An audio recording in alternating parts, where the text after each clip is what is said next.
सोलापूर जिल्ह्यातील अक्कलकोट नगर परिषद निवडणुकीदरम्यान सत्तेतील आजी-माजी आमदारांमध्ये जुंपली आहे। सत्तेच्या लालसेपोटी ते हिंदुत्ववादी पक्षात सामील झाले अशी टीका भाजपचे आमदार सचिन कल्याण शेट्टी यांनी केली। तर त्यांच्या टीकेला माजी राज्यमंत्री आणि एकनाथ शिंदेंच्या शिवसेनेचे नेते सिद्धराम म्हेत्रे यांनी प्रत्युत्तरही दिले।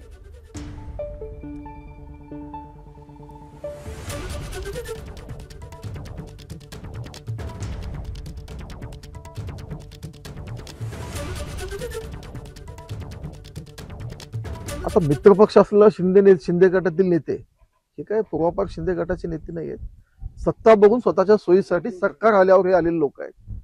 त्यामुळे आता त्यांच्या पक्षनिष्ठेवर, त्यांच्या नेतृत्वावर, त्यांच्या कामाबद्दल जनता साशंक आहे। जरी ते महायुतीत आले असतील तरी कुठलाही निधी, कुठलेही कामं आणण्यात ते यशस्वी झालेले नाहीत आणि जनतेला हे चांगलं माहिती आहे।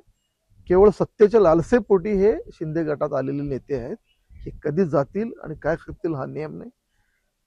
काय म्हणाले, मी काय घेतलं सत्तेचा फायदा, काय घेतलं सांगा, काय घेतलं का फायदा? 6-7 महिने झाले की काय कुठलं कामं घेतलंय, काय केलंय, काय केलं सत्तेच्या लालसेपोटी म्हणून? आम्ही काही नाही, आम्ही काँग्रेसमध्ये सत्तेवर असताना आम्ही फायदा घेतला नाही। 25 वर्ष सत्तेवर असलेला माणूस आज कुठल्या हालतमध्ये आहे, 3.5 वर्षामध्ये तो कुठल्या हालतमध्ये, कोण सत्तेचं जास्त फळ चाकले, कोणाकडे एवढं सगळं प्रचंड आलं, सगळं ते सगळं लोकांना दिसतं। ते स्वतःच सांगू नये तसं सांगायला बसलो तर आम्ही आहे ना, आता मैदान आहे, आता जाहीर सभेमध्ये बोलू, आता कशाला बोलावं? एबीपी माझा, उघडा डोळे बघा नीट।